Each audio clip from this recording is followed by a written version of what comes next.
नमस्कार दोस्तों, स्वागत है आपका अपने YouTube channel Rajasthan GK by SD sir पर।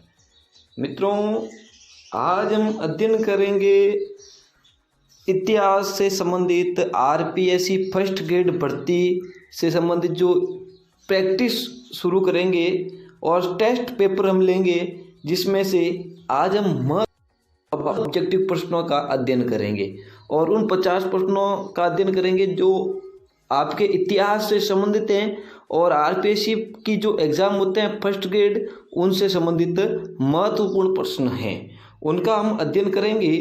तो आज का हमारा जो पहला प्रश्न है, इस प्रकार हम 50 प्रश्नों का अध्ययन करेंगे। तो पहला प्रश्न है, पुरातात्विक साक्ष्य जो पुरातात्विक साक्ष्य में किसे सम्मिलित किया गया है। अब जो पुरातात्विक साक्ष्य हैं उनमें से किन को सम्मिलित किया गया है।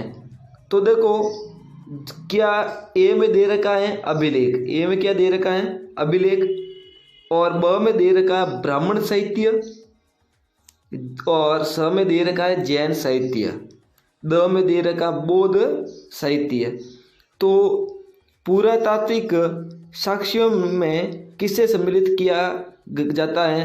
तो देखो, ये जितने भी जो साहित्य हैं ये तो अलग चैप्टर हो जाएगा, इसमें सही उत्तर होगा अभिलेख। क्या होगा? अभिलेख। यानी अभिलेख को जो है पुरातात्विक साक्ष्य में सम्मिलित किया जाता है।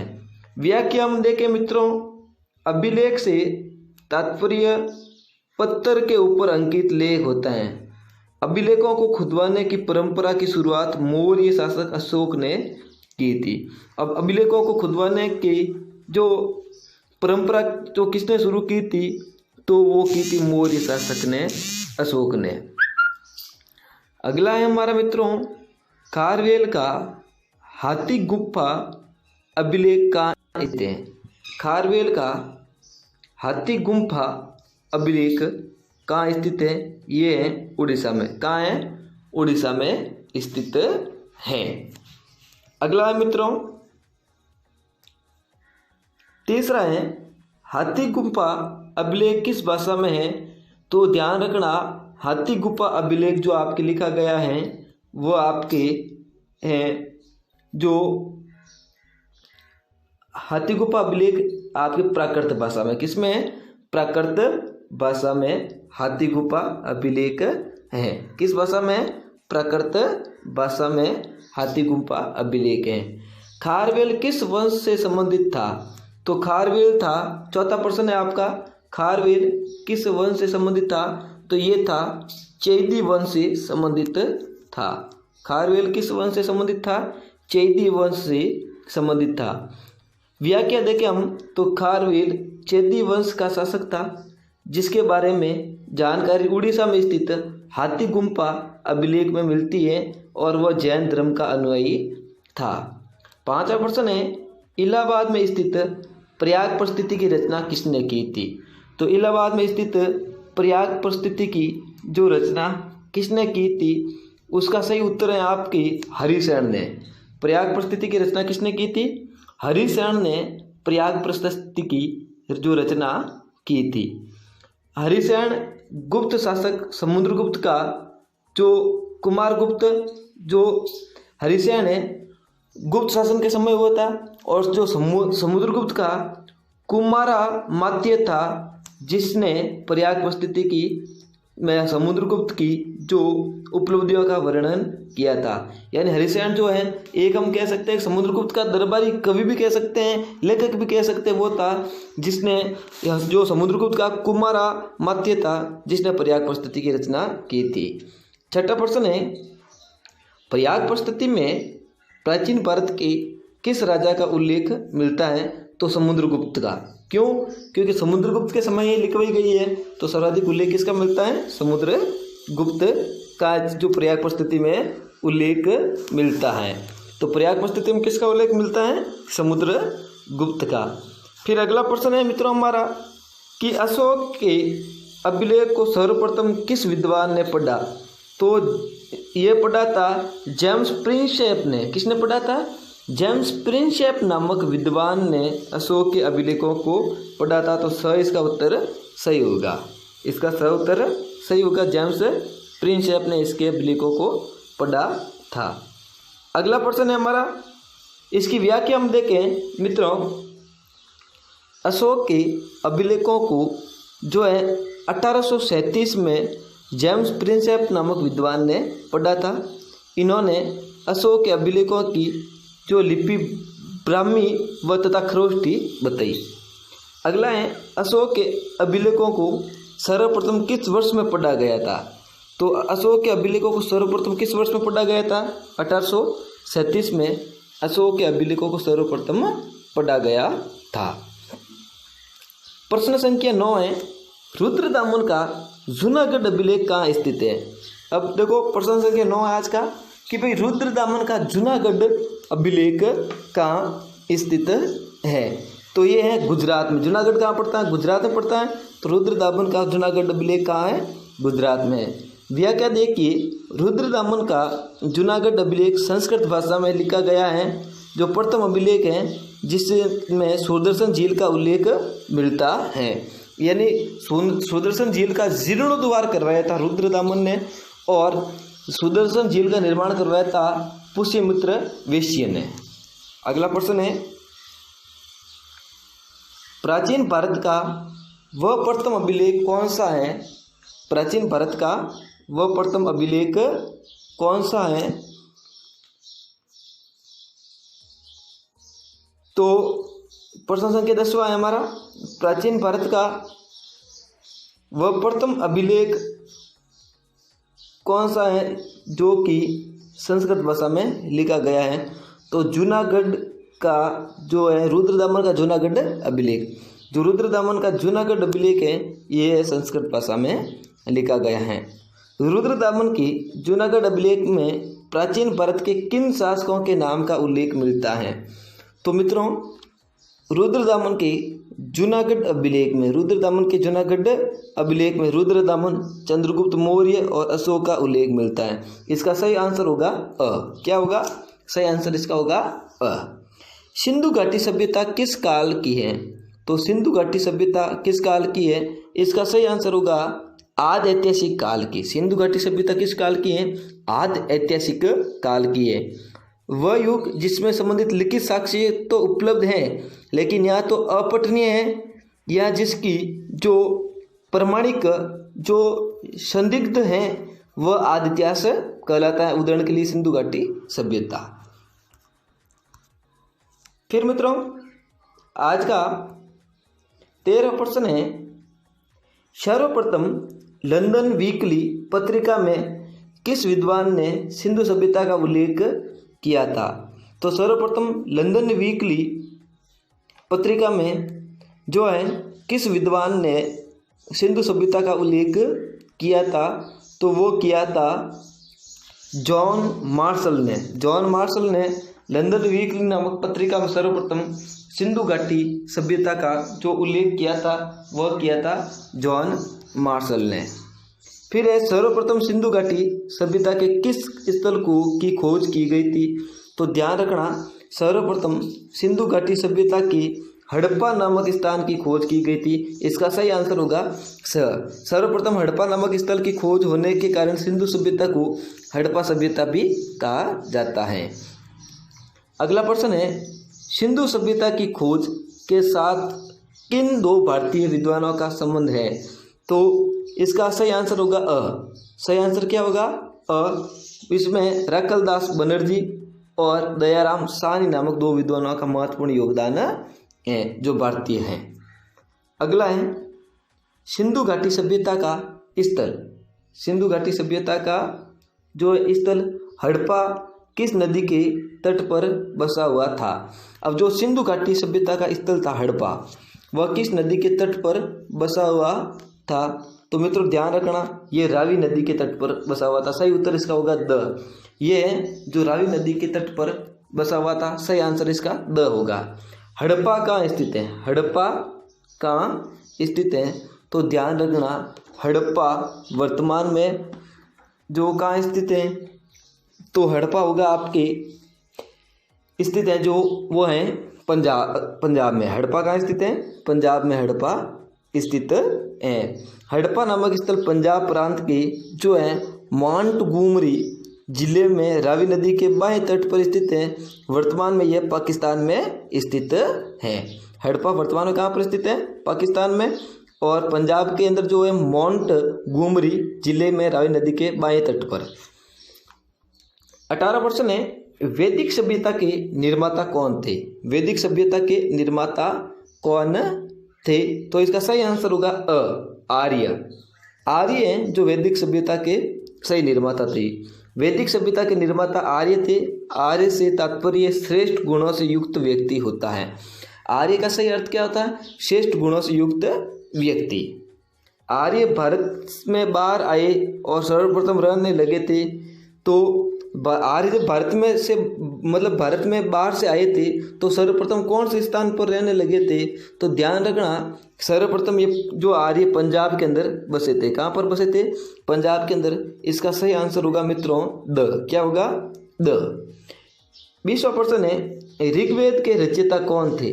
ऋग्वेद के रचयिता कौन थे? 20वां प्रश्न। इसका सही आंसर होगा जो ऋग्वेद के रचयिता कौन थे? तो इसका 20वें प्रश्न का सही आंसर होगा विभिन्न मंत्रद्वितीय ऋषि। विभिन्न मंत्रद्वितीय ऋषि जो है ऋग्वेद के सही जो रचयिता थे। तो मित्रों एक बार पुनः स्वागत करता हूं मैं आपका अपने YouTube channel Rajasthan GK by SG sir पर। अभी तक आपने हमारे YouTube चैनल को सब्सक्राइब नहीं किया है तो मैं चाहूँगा कि एक बार चैनल को सब्सक्राइब कर दें, बेल आइकन पर क्लिक कर दें ताकि हर नई वीडियो की नोटिफिकेशन आपको मिलती रहे। अगला प्रश्न 21वां है आपका, ऋग्वेद में किस नदी को नदीतया कहा गया है? ऋग्वेद में किस नदी को नदीतया कहा गया है? तो ध्यान रखना, सरस्वती नदी।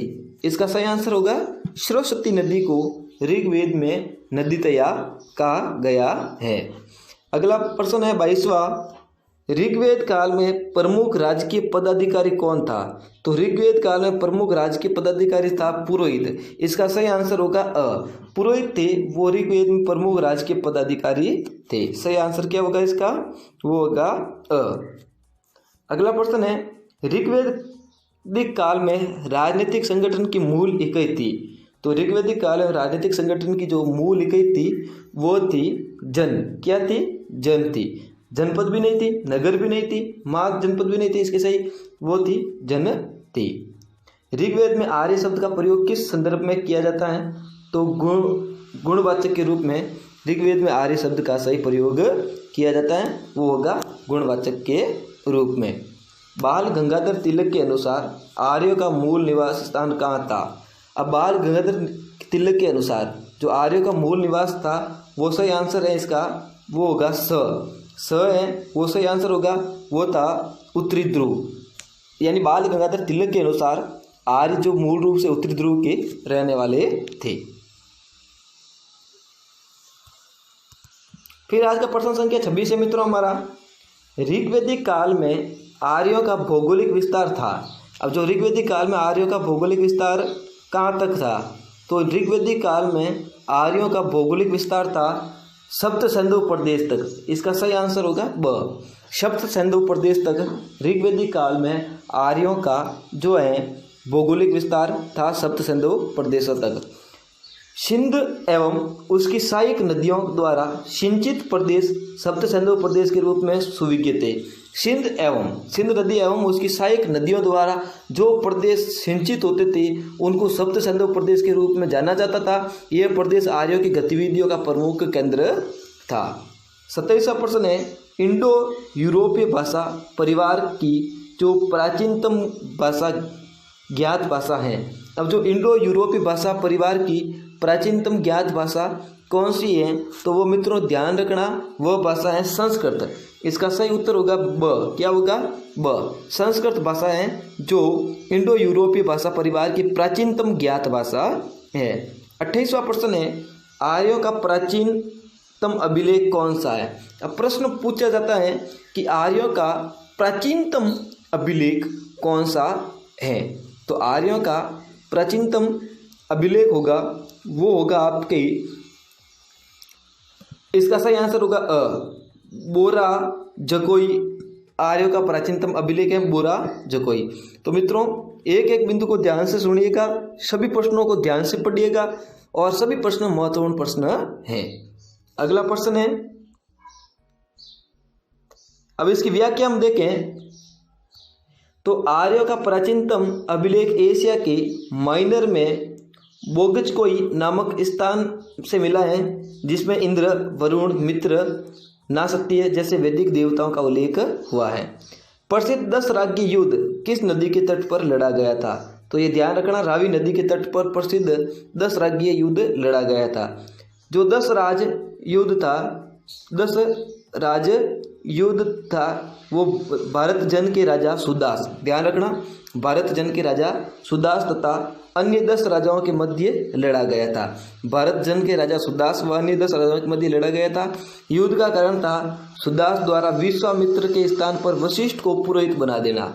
और 10 राज्य युद्ध का प्रमुख कारण था, 10 राज्य युद्ध का प्रमुख कारण था कि सुदास के द्वारा जो है विश्वामित्र के स्थान पर वशिष्ठ को पुरोहित बना देना। इस कारण जो सुदास और अन्य 10 राजाओं के मध्य जो ये युद्ध लड़ा गया था रावी नदी के तट पर। अगला प्रश्न है मित्रों, ऋग्वैदिक काल में रावी नदी का क्या नाम मिलता है? तो इसका सही नाम मिलता है परुष्णी। ऋग्वैदिक काल में रावी नदी का नाम मिलता है परुष्णी। क्या मिलता है? परुष्णी नाम, रावी नदी का परुष्णी नाम मिलता है ऋग्वैदिक काल में। क्या नाम मिलता है? परुष्णी। अगला प्रश्न है, ऋग्वैदिक काल में आर्यों के ग्रहों एवं खेतों को किसकी संपत्ति माना जाता था? तो ये व्यक्तिगत संपत्ति माना जाता था। ऋग्वैदिक काल में जो है आर्यों के घरों एवं खेतों को किसकी संपत्ति माना जाता था? ये व्यक्तिगत संपत्ति माना जाता था।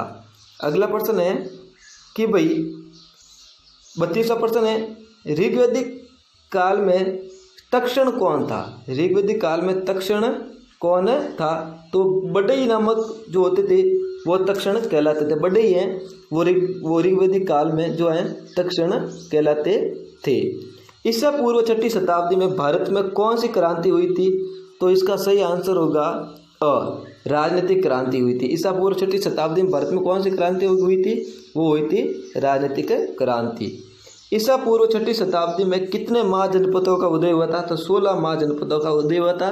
इनका उल्लेख बौद्ध ग्रंथ अंगुत्तर निकाय में मिलता है। अगला प्रश्न है, 16 महाजनपदों का उल्लेख किस ग्रंथ में मिलता है? मैंने बता दिया, अंगुत्तर निकाय में मिलता है। फिर अगला प्रश्न है, 16 महाजनपदों का उल्लेख किन ग्रंथ में मिलता है? अंगुत्तर निकाय में। ये हो गया बौद्ध ग्रंथ अंगुत्तर निकाय के अनुसार। जैन धर्म ग्रंथ भगवती सूत्र में 16 महाजनपदों का उल्लेख मिलता है। बौद्ध ग्रंथ अंगुत्तर निकाय और जैन ग्रंथ भगवती सूत्र में 16 महाजनपदों का उल्लेख मिलता है। जैन धर्म के आदि प्रवर्तक प्रथम तीर्थकार कौन थे? ऋषभदेव थे। प्रथम तीर्थकार कौन थे? ऋषभदेव जैन धर्म के प्रथम तीर्थकार थे। तीर्थकार से तात्पर्य वह व्यक्ति, अब तीर्थकार क्या देखो, तीर्थकार से यानी तीर्थकर से तात्पर्य वह व्यक्ति होता है जो संसार रूपी भवसागर को पार करता है। तीर्थकर से तात्पर्य वह व्यक्ति होता है जो संसार रूपी भवसागर को पार करता है। जैन धर्म में कुल मिलाकर 24 तीर्थकार हुए थे। ऋषभदेव का उल्लेख किस में मिलता है? तो ऋग्वेद में ऋषभदेव का उल्लेख मिलता है। जैन धर्म के 19वें तीर्थकार कौन थे? तो मल्लीनाथ जो जैन धर्म के 19वें तीर्थकार थे। जैन धर्म के 19वें तीर्थकार कौन थे? तो मल्लीनाथ जो जैन धर्म के 19वें तीर्थकार थे। अगला प्रश्न है 39वां प्रश्न है, जैन धर्म में 22वें तीर्थकार कौन थे? जैन धर्म के 22वें तीर्थकार कौन थे? सही आंसर होगा इसका द। क्या होगा? द। तो उसके अरिष्ट नेमी जो है जैन धर्म के 22वें तीर्थकार थे, अरिष्ट नेमी। अगला प्रश्न है, जैन धर्म के 23वें तीर्थकार कौन से? तो पार्श्वनाथ। 23वें कौन थे? पार्श्वनाथ। अगला प्रश्न संख्या 41 है हमारा मित्रों, पार्श्वनाथ ने निम्नलिखित में से कौन सा सिद्धांत जो है अपनाया था? यानी पार्श्वनाथ ने, अब देखो प्रश्न किस प्रकार घुमा कर दिया है कि भाई पार्श्वनाथ ने निम्नलिखित में से कौन सा सिद्धांत नहीं दिया है। कौन सा सिद्धांत यहाँ पर नहीं है, कौन सा सिद्धांत नहीं दिया है? तो देखना, पार्श्वनाथ ने निम्नलिखित में से कौन सा सिद्धांत नहीं दिया था? तो ब्रह्मचार्य का सिद्धांत नहीं दिया था, ये महावीर स्वामी ने दिया था। ब्रह्मचार्य के सिद्धांत पार्श्वनाथ ने नहीं दिया था, ये महावीर स्वामी ने दिया था। ब्रह्मचार्य का सिद्धांत जैन धर्म के 24 तीर्थकार प्रश्न संख्या 42वां है मित्रों हमारा, पार्श्वनाथ के अनुयायी क्या कहलाते थे? तो प्रश्न संख्या 42 है, इसका सही आंसर है अ। जो पार्श्वनाथ के अनुयायी जो है निर्ग्रंथ कहलाते थे, निग्रंथ कहलाते थे। निग्रंथ से तात्पर्य वह व्यक्ति होता है जिसे सांसारिक बंधनों से छुटकारा पा लिया है, जिसने सांसारिक बंधनों से छुटकारा पा लिया है। जैन धर्म के 24वें तीर्थकार महावीर स्वामी के बचपन का नाम क्या था? वर्धमान। महावीर स्वामी के शिष्यों की संख्या कितनी थी? 11। महावीर स्वामी के शिष्यों की संख्या कितनी थी? 11 थी। और इंद्रियों पर विजय प्राप्त करने के कारण महावीर स्वामी क्या कहलाते? जीन कहलाते, और उनके अनुयायी क्या कहलाते? जैन कहलाए थे। अगला प्रश्न है 46वां, इंद्रियों पर विजय प्राप्त करने के कारण महावीर स्वामी क्या कहलाए थे? जीन कहलाए थे। फिर है महावीर स्वामी का जन्म कहाँ हुआ था? 47वां प्रश्न है, महावीर स्वामी का जन्म कहाँ हुआ था?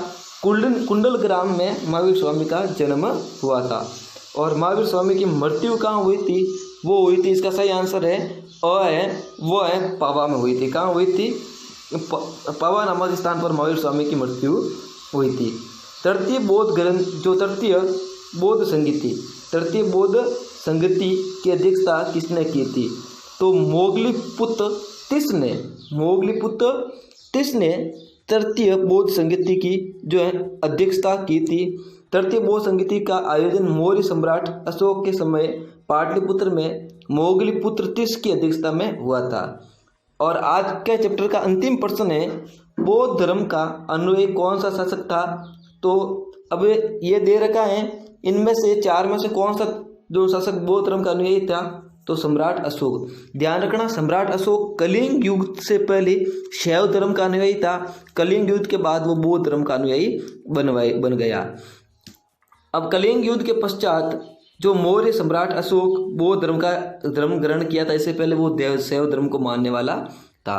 तो मित्रों, आज का चैप्टर हमारा समाप्त होता है। कल हम पुनः लौटेंगे इसी प्रैक्टिस संख्या पेपर संख्या 1 प्रैक्टिस टेस्ट पेपर 1 में 51 से 100 प्रश्नों तक हम अध्ययन करेंगे। आज 1 से 50 तक अध्ययन कर लिया है। वीडियो कैसा लगा कमेंट बॉक्स में जरूर बताएं, लाइक जरूर करें, शेयर जरूर करें और सब्सक्राइब नहीं करना नहीं भूलें। धन्यवाद।